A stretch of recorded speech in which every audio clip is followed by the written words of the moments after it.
میں کتنی مرتبہ آپ کو کہہ چکا ہوں کہ صحابہ کرام ہر لحاظ سے دیکھا کرتے تھے. چاہے تلبیہ پڑھنا ہے تب بھی دیکھتے تھے کہ حضور علیہ السلام کہاں سے پڑھ رہے ہیں.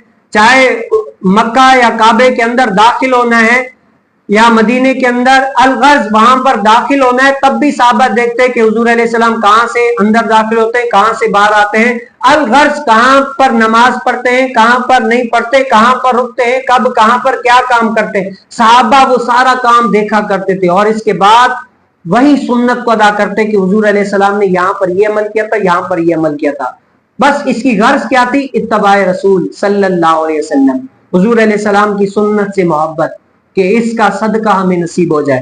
اب اس کے بارے میں کیا؟ حضرت انس بن مالک رضی اللہ تعالی عنہ نے فرمایا کہ نبی کریم صلی اللہ علیہ وسلم نے مدینے میں 4 رکعت ظہر پڑھی اور ذوالحلیفہ میں عصر 2 رکعت اور میں نے ان کو سنا کہ حج اور عمرے دونوں کے ساتھ بلند آواز سے تلبیہ کہتے.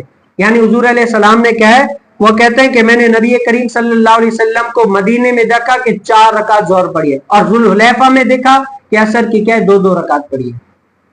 یعنی ہر چیز کو نوٹ کر رہے ہیں کہ حضور علیہ السلام بھائی یہاں پر نماز پڑھ رہے ہیں تو کتنی پڑھ رہے ہیں, نماز پڑھ رہے ہیں تو کون سی جگہ پر پڑھ رہے ہیں, تلبیہ پڑھ رہے ہیں تو کہاں سے پڑھ رہے ہیں, کہاں تک پڑھ رہے ہیں, کیسے پڑھ رہے ہیں. یہ ساری چیزیں صحابہ نوٹ کر رہے ہیں تاکہ ہم بھی وہی عمل کریں, تاکہ حضور علیہ السلام کی اتباع کا ہمیں ثواب مل جائے. آج بتاؤ اتنے سارے حاجی ہیں, حج کرنے کے لیے کتنے جاتے ہیں؟ آپ نے کسی سے سنا کہ بھائی بتاؤ حضور علیہ السلام تلبیہ کہاں سے پڑھتے تھے, بتاؤ حضور علیہ السلام حج میں جاتے تھے تو کون کون سی جگہ پر کیا کیا عمل کیا کرتے تھے؟ نہیں, الا ماشاءاللہ اگر کہ کوئی ایسا ہوگا.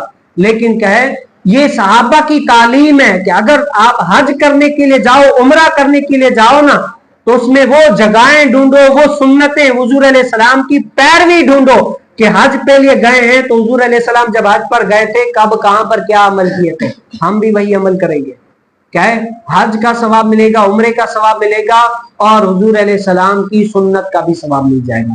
تو اللہ تعالیٰ مجھے اور آپ کو بھی محبوب کریم صلی اللہ علیہ وسلم کی شریعت پر کیا ہے عمل پیرا ہونے کی توفیق نصیب فرمائے.